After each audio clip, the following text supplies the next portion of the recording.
પીજીવીસીએલના MD યોગેશભાઈ, સર્વે પદાધિકારીઓ અને MD ભાઈઓ કીધું કે ભાઈ આમાં આપણે સતત કરતા રહેવું જોઈએ. જે રીતે દક્ષિણ ગુજરાત વીજ કંપનીએ આખા ભારતમાં સૌ પ્રથમ નંબર વીજ વિતરણમાં મેળવેલો છે, એટલે દક્ષિણ ગુજરાત કંપની આપણે અભિનંદન આપીએ અને આ જ રીતે નંબર 1 ઉપર હંમેશા ચાલુ રહે એના માટે સંપૂર્ણ મહેનત કરે.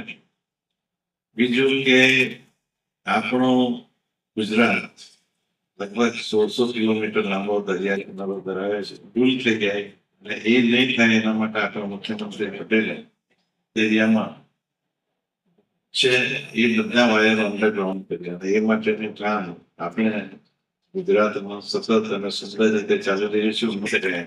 છોકરો જન્મે ત્યાર પછી પુખ્ત વયનો 18 વર્ષનો થાય ત્યારે કનેક્શન મળતું.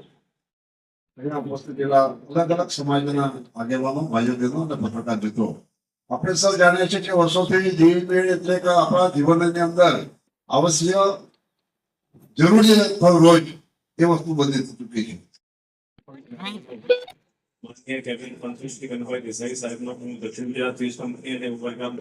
સ્વાગત કરું છું. આજના કાર્યક્રમમાં રમણભાઈ પાટકર સાહેબનું પણ ખૂબ સ્વાગત કરું છું. બધા મંચસ્થ મહેમાનો, મારા સ્ટાફના મિત્રો, મીડિયાના મિત્રો અને ઉમરગામના લોકો, આજે અમારી માટે એક બહુ સારી ઓપોર્ચ્યુનિટી છે કે બંને કચેરીનું લોકાર્પણ થઈ રહ્યું છે. ખાસ કરીને મારે બંને જે અમારા ઉર્જા વિભાગના મંત્રી છે કુંભા દેસાઈ સાહેબનો ખાસ આભાર માનવાનો. કચેરીઓ અમારો પ્રયાસ રહ્યો છે ઉદ્યોગોને અને સ્થાનિકોને વિજય. આગામી દિવસોમાં સોલારને લઈને જે છે તે લોકોમાં કયા પ્રકારની એક અસર આપ સંદેશ આપશો? આપણે જોઈએ તો આપણા દેશના યશસ્વી વડાપ્રધાન માનનીય મોદીજી 2070 સુધીમાં સમગ્ર ભારતનું જે ફોસિલ એટલે કે કોલસાથી અને ગેસથી ચાલતી વીજળી નહીં પેદા કરીને કુદરતી ઉર્જા એટલે કે સોલાર, પવન એ ઉર્જાને પેદા કરીને સમગ્ર ભારત કાર્બન મુક્ત કરવાનું એક આહ્વાન થયું છે. અને એના અનુસંધાને 2030 સુધીમાં 100 ગીગાવોટ જે વીજળી પેદા કરવાની છે રિન્યુએબલ એનર્જી, એમાં 500